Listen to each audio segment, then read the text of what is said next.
In this video, I'm going to show you how to share a ChatGPT conversation in just a few simple steps. This is really useful if you want to send a conversation to a teammate, save a useful response, or share a ChatGPT thread with someone else without copying everything manually. If this tutorial helps, please make sure to hit the like button and subscribe for more quick software tips just like this. Let's jump right in.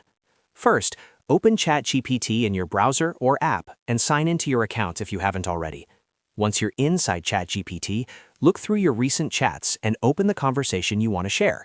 You can click directly on the chat from the sidebar or from your conversation history.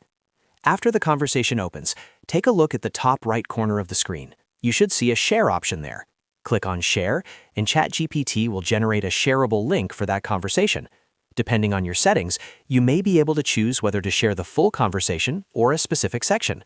Once the link is ready, you can copy it and send it to anyone you want. The person receiving the link can open the shared conversation and view it easily in their browser.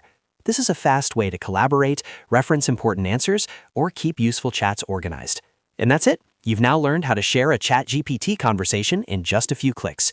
If this video helped you out, don't forget to like this video and subscribe to the channel for more step-by-step tutorials like this one.